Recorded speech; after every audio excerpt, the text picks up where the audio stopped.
Türk milli eğitimin amaçları açısından bakınca. Türk milli eğitiminin amaçları 14 Haziran 1973 tarihli ve 1739 sayılı Milli Eğitim Temel Kanunu'yla düzenlenmiştir. Genel amaçlar, madde 2, bölümünden. 1. Demokratik, laik ve sosyal bir hukuk devleti olan Türkiye Cumhuriyeti'ne karşı görev ve sorumluluklarını bilen ve bunları davranış haline getirmiş yurttaşlar olarak yetiştirmek. Eğitimin amacı istendik davranışlar kazandırmak yerine bilgi öğrenmeyle sınırlandırılınca bu amaç nasıl gerçekleşecek? 2. Gerekli bilgi, beceri, davranışlar ve birlikte iş görme alışkanlığı kazandırmak suretiyle hayata hazırlamak. Davranış kazandırmak amacı olmayan, bilgiyi depolayan, öğrenci merkezli bireysel öğrenmeye dayalı bir eğitim modeliyle birlikte iş görme alışkanlığı nasıl kazandırılır? 3. Eğitimde hiçbir kişiye, aileye, zümreye ve sınıfa imtiyaz tanınamaz.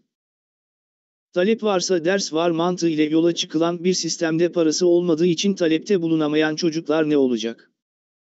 Seçmeli paralı dersler koymak, seçemeyen çocukları eğitimden mahrum bırakmak olacaktır.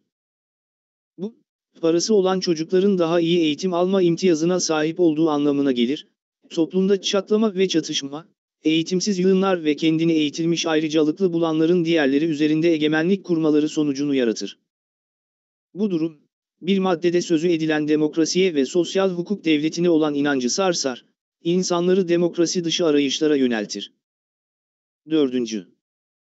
Milli Eğitim Hizmeti Türk toplumunun ihtiyaçlarına göre düzenlenir. Madde 5. Eğitimi serbest piyasa ekonomisine göre düzenleyen yeni sistem bu maddeyle de çelişir. Üniversite bahçelerinde kurulan teknokentler buna örnektir. Üniversiteler, bilim adamı değil şirketlere teknisyen yetiştirmeye geçmiştir. Bir diğer örnek, toplumun sanat ihtiyacı vardır. Sanatsız kalan bir milletin hayat damarlarından biri kopmuş demektir. Cumhuriyetin temeli kültürdür. M. Kemal Atatürk ve piyasa ekonomisi sanat okullarına eleman siparişi vermez. Sadece sözüm ona sanatçıyı sokaktan yarıştırarak toplar ve bu sırada da para kazanır. Bu nedenle piyasa mantığında okullarda sanat dersleri olmasa da olur, parasını veren varsa alsın demektedir. 5. Eğitim hakkı, ilköğretim görmek her Türk vatandaşının hakkıdır. Madde 7. İlköğretim 8 yıldır ve ancak bazı çocuklar 4 sınıftan itibaren ilköğretimin bazı derslerini ve temel bilgilerini alabilecektir. Büyük çoğunluk bundan mahrum kalınca kanunun bu maddesiyle çelişecektir. 6. Fırsat ve imkan eşitliği. Herkese fırsat ve imkan eşitliği sağlanır. Madde 8. Parası çok olanın daha çok fırsat ve imkan bulacağı bir yapılanmada eşitlik maddesi ihledilmiş olacaktır. Milli Eğitim Temel Kanunu ile çelişen bütün bunların yanında bilinmesi gereken bir husus daha vardır.